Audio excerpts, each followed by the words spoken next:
Guys, स्वागत है आप सभी का हमारे यूट्यूब चैनल लेजेंड स्टडीज में। मैं अतिशय जैन आज आपको पढ़ाने वाला हूँ एक्सरसाइज 8.2 का क्वेश्चन नंबर 1, जिसका नाम नहीं है, मतलब कि जो क्वेश्चन है, एवल्यूएट द फॉलोइंग। कोई दिक्कत नहीं है, कैलकुलेशन थोड़ा सा टफ है, इसलिए आपको ये वीडियो खोलना पड़ा है। बट बात मानो, बिल्कुल आसान क्वेश्चन है। अगर आपसे टेबल बनती है, आपको वैल्यू पुट करना है और आपका आंसर आपके हाथ में, कॉपी में, पैर में, जहां आपको चाहिए वहां आपको मिल जाएगा। समझ रहे हो मेरी बात को? चलो तो शुरू करते हैं अपने मार्कर के साथ इस क्वेश्चन को। लिखा है सबसे पहले cos 45 डिग्री अपॉन में sec 30 degree plus cosec 30 degree. तो दोस्तों, इसमें आपको घबराना नहीं है, बिल्कुल आसान से ज़्यादा आसान क्वेश्चन है। बट हाँ, कैलकुलेशन थोड़ा टफ है, इसलिए कई बार गलत हो जाता है। और हाँ, इस क्वेश्चन में जो सबसे बड़ी चीज़ है कि आप पूरा कैलकुलेशन भी सही करोगे और आखिरी में आपको लगेगा कि मेरा आंसर तो गलत आया है। और सही बात है कि मेरे को भी लगा था, बट उसके बाद थोड़ा और दिमाग लगाया तो आंसर आ गया, है ना। तो सबसे पहले दोस्तों, आपको टेबल पता होनी चाहिए। टेबल पता है तो आपको cos 45 डिग्री की वैल्यू भी पता होगी। तो cos 45 डिग्री की वैल्यू क्या होती है दोस्तों? cos 45 डिग्री की वैल्यू होती है 1/√2। तो यहाँ पास मैं लिख लेता हूँ 1/√2। ठीक है, यहाँ पास मैंने cos 45 डिग्री की वैल्यू डाली 1/√2। और उसके बाद sec 30 डिग्री की वो वैल्यू पूछ रहा है कि sec 30 डिग्री की वैल्यू क्या होती है, तो आप उसकी वैल्यू भी डाल दो भैया कि 2/√3 क्या होती है। 2/√3, सॉरी नॉइस के लिए, सॉरी, बट ओके, ठीक है। तो cos 45 डिग्री की वैल्यू डाली हमने, sec 30 डिग्री की वैल्यू भी डाल ली। अब हम डाल लेते हैं cosec 30 डिग्री की वैल्यू। cosec 30 डिग्री की वैल्यू क्या होती है? cosec 30 डिग्री की वैल्यू होती है सिर्फ और सिर्फ 2। इतना आसान क्वेश्चन, ठीक है। अब उसके बाद इतना आपने किया, अब आप उसके बाद इक्वल्स टू लगाइए, इसको सॉल्व कर दीजिए। तो 1/√2 क्या होगा? 1/√2 तो 1/√2 ही अभी रहने दीजिए। और इसका हमें एलसीएम ले लेना है, 2 के अपॉन 1 कर लेना है। √3 ही एलसीएम आएगा क्योंकि 1 है। तो √3 इंटू √3 तो 2 ही कॉमन आ जाएगा। 1 इंटू √3 और √3 इंटू 2 2√3। तो ये हमारा एलसीएम आ गया। ऐसे हम यहाँ पास पुट कर देते हैं 2 प्लस 2√3 अपॉन में √3। ठीक है, और वेयर इज माई डस्टर, या डस्टर से इसको इरेज कर देते हैं। ठीक है, अब उसके बाद आप क्या करेंगे? अब आप उसके बाद करना है आपको कुछ नहीं। अब आपको पता है कि हम इसको किससे इंटू कर देते, इससे इंटू कर देते, इसको किससे इंटू कर देते, इससे इंटू कर देते, और इसका किससे इंटू कर देते, इससे इंटू कर देते हैं। तो √3 इंटू 1 तो √3 ही आएगा। और इसको हम कर लेते हैं, तो आप √2 और बाकी सबको ब्रैकेट में डाल दो, जिससे आपको कंफ्यूजन बिल्कुल ना हो। तो 2 प्लस, मतलब कि 2 + 2√3। ठीक है, अब आप इसको क्या कर दो, अब आप इसको मल्टीप्लाई कर दो, कोई भी दिक्कत आपको नहीं होने वाली है। ठीक है, √3 को ऐसे ही रहने दो। और ये तो अब √2 इंटू 2 तो हो जाता है 2√2 प्लस √2 इंटू, ये याद रखिएगा, 2√3 इंटू √2 करेंगे तो अगर 2 है तो 2 को एज इट इज लिख दीजिए और √3 इंटू √3 कर दीजिए। √3 इंटू √2 कर दीजिए तो 3 × 3, 3 × 2 = 6 हो जाएगा। तो इसका आंसर आ जाएगा √6। ठीक है, 2√6 यहाँ पास आ चुका है। अब इतना आ गया, अब क्या करें? अब क्या करें? यहाँ पास से हमारी नैया जो है ना वो फंसना चालू हो जाती है। इधर तक तो बढ़िया साए साए साए साए चल रहे थे।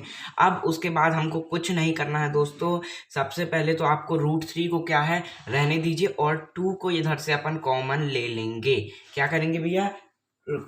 इसको 2 को हम कॉमन ले लेंगे। तो चलिए यहाँ से ले लेते हैं हम, √3 को रहने देते हैं और 2 को कॉमन ले लेते हैं।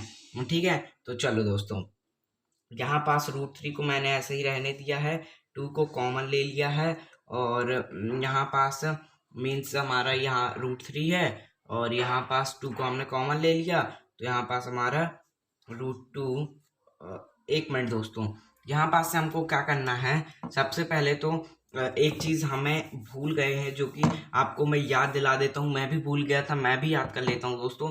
रूट कभी भी नीचे नहीं होता, याद रखिएगा। तो सबसे पहले तो हम इसको रैशनलाइज कर लेते हैं, जिससे हमारा रूट हट जाना चाहिए। ठीक है, तो हम सबसे पहले इसको ऐसे ही लिख लेते हैं, √3 2√2 प्लस 2√6। यहाँ पास मैंने कुछ नहीं किया, जो वहाँ पास लिखा था वही लिख दिया। अब इंटू कर देना है, इसी को हम इस साइड इंटू कर देंगे, बस इसका साइन चेंज हो जाता है। तो 2√2 minus 2√6 upon same to same 2√2 और -2√6, ठीक है। इसको कहते हैं रैशनलाइज, है ना। तो इतना कर लेना। अब आपको इसको इंटू कर देना है। तो आप इंटू करोगे तो क्या होगा, यहाँ पास अपन को क्या करना पड़ेगा, √3 को ब्रैकेट में ले लो और 2√2 -2√6। इतना कुछ करने की जरूरत ही नहीं है ना, डायरेक्ट ही ना करना है ना, डायरेक्ट कर देते हैं। √3 इंटू 2√2 क्या होगा बताइए, 2 3 1 जा 3, 3 2 जा 6, तो 2√6 माइनस 6 1 जा 6, 6 टोटल 6 3 जा 18, तो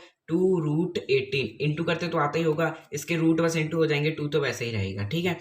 अपॉन में आप कर दीजिए। अब अपॉन में आप देखेंगे तो यहाँ पास लिखा हुआ है a plus B, a minus B. क्या लिखा हुआ है, a plus B equals a plus B और a माइनस बी ब्रैकेट्स में, है ना। और इसकी आइडेंटिटी क्या होती है, a square minus B square. तो इसी को हम आइडेंटिटी मान लेते हैं और करते हैं अब हम आगे सॉल्व। तो 2√2 का स्क्वायर हो जाएगा और यहाँ पास माइनस में 2√6 का भी स्क्वायर हो जाएगा, ठीक है। इतना किया आपने, इसको इरेज कर दो। आइडेंटिटी तो मैंने आपको बताने के लिए लिख दी थी। ओहो क्या फ्लो कर रहा है हमारा, है ना, एकदम एरोप्लेन जैसे। सॉरी, चलो आगे बढ़ते हैं। अब इसको अपन को 2√6 को डायरेक्ट ही लिख लेते हैं। अभी तो कोई इसका काम है ही नहीं है ना, अभी तो कोई काम नहीं है, तो इसको लिख लेते हैं ऐसे ही। और आपको क्या करना है, बहुत सिंपल है दोस्तों। अब आप इसको सॉल्व कर दीजिए। तो 2 का स्क्वायर क्या होता है, 4 होता है, और √2 का स्क्वायर क्या होता है, √2 इंटू √2 2 हो जाता है, तो 4 2 जा 8। गुड जॉब, बनने लगा है ना। 2 स्क्वायर को तो 4 और √6 इंटू √6 तो 6 ही हो जाता है। तो 6 1 जा 6, 6 2 12, 6 3 18, 6 4 जा 24। क्यों, क्योंकि √6 ऐसे ही हो जाएगा, तो 6 इंटू 4 हो जाएगा। तो 6 1 जा 6, 6 2 12, 6 3 18, 6 4 जा 24, है ना, इतना आसान। अब क्या करेंगे, अब हम इसको माइनस कर देंगे। तो माइनस भी कर दीजिए आप दोस्तों, तो भी ज़्यादा फर्क नहीं पड़ने वाला। 2√6 माइनस 2√18 और अपॉन में यहाँ पास जब हम 8 माइनस 24 करेंगे तो यहाँ पास हमारे पास -16 आ जाएगा। आ गया, -16 आ गया। अब दोस्तों इसका माइनस मतलब कि अब हम क्या करें, अब तो दुविधा आ गई। अब कोई दुविधा नहीं आएगी दोस्तों। यहाँ पास दो है जो हम यहाँ पास कर रहे थे, इसको कॉमन हमको निकाल लेना है। तो हमने 2 कॉमन निकाल लिया। 2 कॉमन निकाल लिया तो √6 बचा और माइनस √18 बचा, ठीक है। इतना किया आपने, अपॉन में -16 लगा दीजिए। अब कॉमन निकालने का यही सार था कि 2 1 जा 2 कर देंगे और यहाँ पास 2 1 जा 2 2 8 जा 16 होता है ना। तो यहाँ पास 2 8 जा 16 आ जाएगा। यहाँ पास जो इसका माइनस जो है ना इसमें लग जाएगा, ठीक है। तो अब क्या आ जाएगा, -8 यहाँ पास आ जाएगा। अब क्या करना है दोस्तों, अब हमारे पास बचा क्या है, पहले हम ये देख लेते हैं। हमारे पास बचा है √6 माइनस √18, ठीक है। ये हमारे पास ब्रैकेट में बचा हुआ है और यहाँ पास -8 बचा हुआ है। अब क्या करें, अब क्या करें, अब क्या करें, ठीक है दोस्तों। माइनस नीचे है तो माइनस को हम कैसे हटाएं, तो इसकी एक सिंपल तरीका है माइनस को हटाने का, जो कि मैं आपको बताने वाला हूँ दोस्तों। क्या करना है हमको, इससे माइनस कॉमन निकाल लेना है। ये एक आइडेंटिटी है जिसको आपको जानना बहुत ज़्यादा ज़रूरी है, तो आप जान लो दोस्तों। अगर हम माइनस इधर पास कॉमन निकालेंगे इसका, तो क्या होगा, डिजिट्स चेंज हो जाएंगी। अगर हमने यहाँ पास माइनस कॉमन निकाल लिया इसका, तो ये जो इसकी जो साइन है ये चेंज हो जाएंगे। ये जो प्लस √6 है ये माइनस हो जाएगा और ये जो माइनस √18 है ये प्लस हो जाएगा। तो यहाँ पास मैं सबसे पहले √18 लिख लेता हूँ, क्यों, क्योंकि ये प्लस में है। और यहाँ पास माइनस जो हो जाएगा, ये जो प्लस √6 है ये माइनस हो जाएगा √6। ऐसे अपन क्या करते हैं, साइन को बाहर ले लेते हैं अगर हमको ज़रूरत हो तो। अब यहाँ पास माइनस माइनस है तो अपॉन में डिवाइड में माइनस माइनस कट जाते हैं। तो ये दोस्तों प्लस नहीं है, याद रखिएगा, ये माइनस को मैंने काटा है, ठीक है। तो माइनस माइनस कट जाएंगे, तो अब यहाँ पास ये हमारा आ जाएगा। तो मैं हटा ही देता हूँ जिससे आपको बिल्कुल भी डाउट ना हो, ठीक है। तो ये अब बचा √18 माइनस √6 अपॉन 8, √18 माइनस √6 अपॉन 8। अब अपन आप ब्रैकेट को भी हटा दे तो कोई दिक्कत हमको होने वाली नहीं है।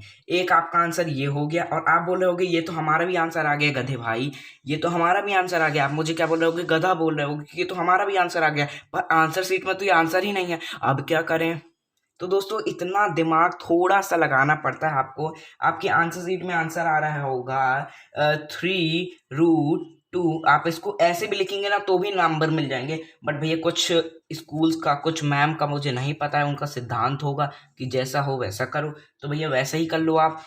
तो कुछ लोगों के में यही आंसर आ रहा होगा।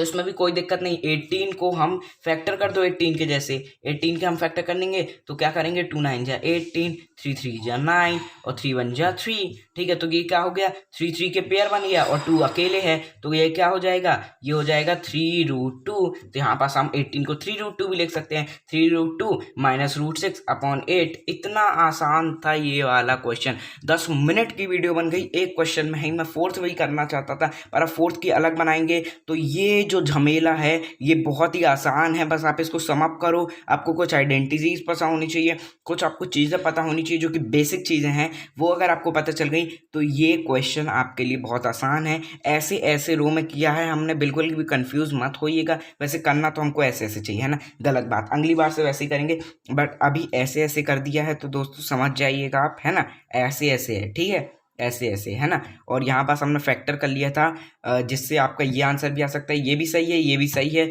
बट अपना अपना है नज़रिया। एनसीईआरटी में दिया हुआ है ये आंसर, तो आप यही कर लो, फैक्टर कर लेना √18 के, हो जाएगा। मिलते किसी और वीडियो में, तब तक के लिए गुड बाय।